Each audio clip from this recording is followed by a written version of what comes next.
Sebelumnya, Assalamualaikum warahmatullahi wabarakatuh. Salam sejahtera untuk kita semua, dimanapun berada. Semoga selalu diberikan kesehatan, panjang umur, serta kemurahan rezeki. Jumpa lagi dengan saya, masih di Alinasa Channel. Seperti biasa, untuk yang baru bergabung, silahkan tinggalkan komentar sebagai tanda persahabatan kita. Teman-teman, di dalam dunia pertanian tentu saja tidak lepas dari yang namanya hama dan juga penyakit. Oleh karena itu, banyak pula petani yang menggunakan pestisida, mulai dari pestisida kimia sampai yang organik. Pestisida kimia selain bermanfaat untuk membasmi hama pada tanaman kita, juga mempunyai efek samping yang sebenarnya itu sangat membahayakan bagi kesehatan kita, teman-teman ya. Apalagi para petani yang tidak memperdulikan kesehatannya saat mengaplikasikan pestisida kimia tersebut. Suatu contoh, di saat mengaplikasikan pestisida kita tidak menggunakan masker. Terlebih jika saat mengaplikasikan kita itu sambil ngerokok.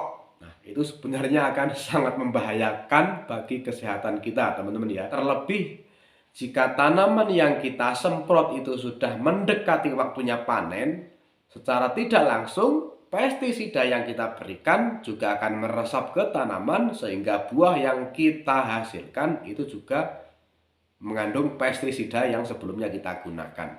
Oleh karena itu, jika teman-teman menggunakan pestisida untuk tanaman yang sebentar lagi panen misalnya, gunakanlah pestisida yang organik agar apa yang kita hasilkan dari tanaman tersebut itu aman jika kita konsumsi.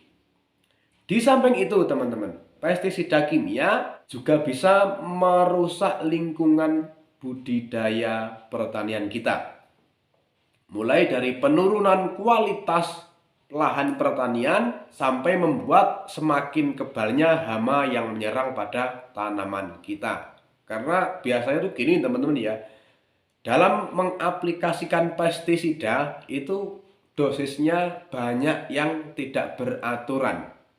Misalkan seharusnya dalam satu tangki semprot kita menggunakan hanya satu tutup botol, itu banyak pula petani yang menggunakannya melebihi dosis yang sudah ditentukan oleh standar pemakaiannya, dengan tujuan agar hama yang kita semprot itu langsung mati, seperti itu ya. Sebenarnya kalau kita itu lebih dalam memberikannya, justru malah semakin lama hama tersebut makin kebal. Terlebih hama yang tidak mati setelah kita semprot. Semakin tinggi dosis yang kita berikan, maka akan semakin membuat hama tersebut menjadi kebal. Maka banyak pula petani yang menganggap bahwa pestisida dengan jenis tertentu, ya dulunya ini bagus, dulunya ketika kita gunakan ini sangat mematikan bagi hama sasaran.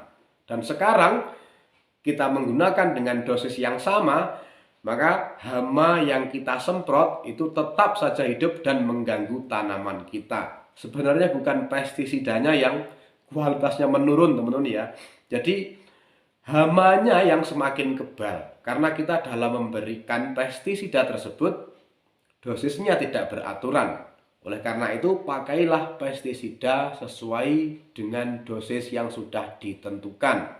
Atau teman-teman bisa menggunakan pestisida organik. Pestisida organik itu banyak juga jenisnya, teman-teman ya. Mulai dari membuat sendiri, juga yang membeli di toko pertanian yang sudah disediakan. Dan BVR ini adalah salah satu contoh pestisida organik yang berfungsi untuk mengendalikan hama yang menyerang pada tanaman kita, khususnya hama yang menyerang pada daun tanaman seperti hama trips, kutu putih, kutu kebul, kemudian ada wereng, walang sangit, ulat daun, dan banyak lagi jenisnya. Pokoknya hama yang menyerang pada daun tanaman. BVR ketika kita berikan ini tidak akan langsung membuat hama sasaran tersebut mati, teman-teman ya.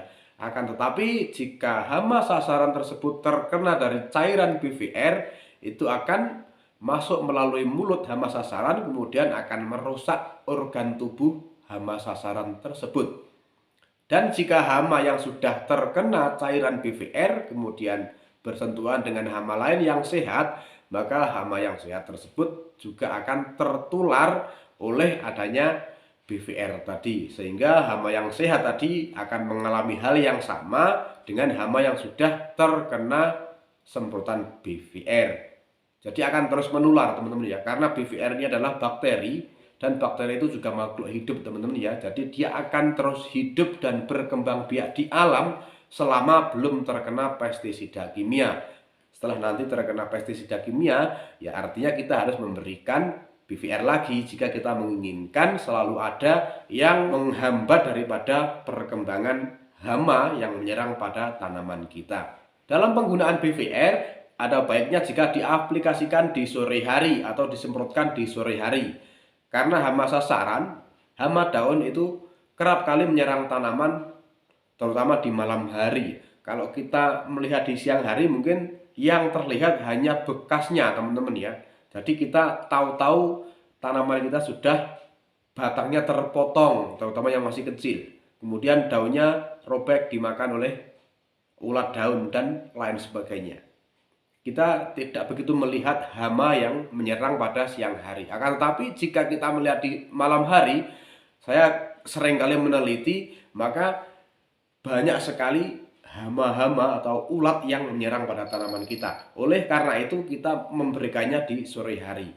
Agar nanti ketika malam hari hama itu menyerang tanaman kita, itu sudah ada yang mengendalikan. Sudah ada BVR yang mengendalikan hama sasaran tersebut. Sehingga nanti hama yang memakan daun tanaman kita akan terinfeksi oleh cairan BVR yang kita berikan. Dan untuk teman-teman yang suka campur-mencampur ya, kebanyakan teman-teman itu tanya ya, apakah boleh dicampur dengan ini, apakah boleh dicampur dengan ini. BVR ini boleh digabung dengan PO-Cyanasa dan hormonik. Jadi ketika teman-teman misalkan ingin melakukan pemupukan dengan menggunakan PO-Cyanasa dan hormonik, kemudian kebetulan tanaman yang ingin kita pupuk itu ada hamanya, ada ulatnya, ada werengnya, ada walang sangitnya misalnya. Jadi kita bisa sekalian mengaplikasikan dengan BVR. Yang penting tidak diaplikasikan dengan pestisida yang lain. Tadi sudah saya bahas ya.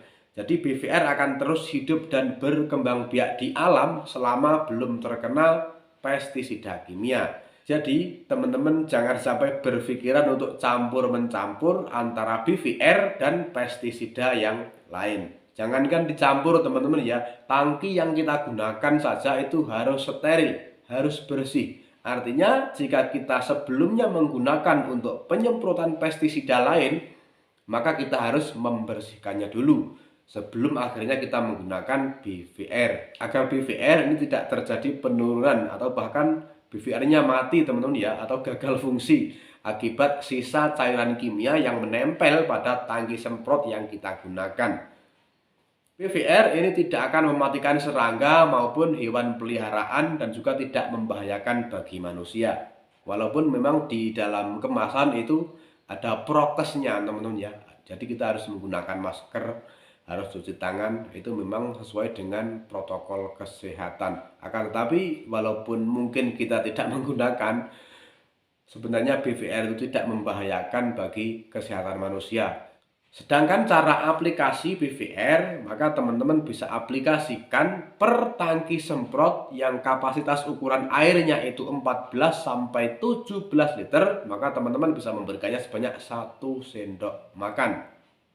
Kemudian kita masukkan ke dalam ember, kita aduk, dan setelahnya kita masukkan ke dalam tangki yang sudah kita sediakan. Kemudian BVR siap untuk kita aplikasikan atau kita semprotkan. Sedangkan pengaplikasian untuk tanaman yang sudah mungkin ada hamanya teman-teman ya, maka bisa diberikan setiap 1 minggu sekali. Akan tetapi jika hanya untuk pencegahan, maka teman-teman bisa melakukannya sebanyak 1 kali ketika tanaman sudah berusia 2 minggu.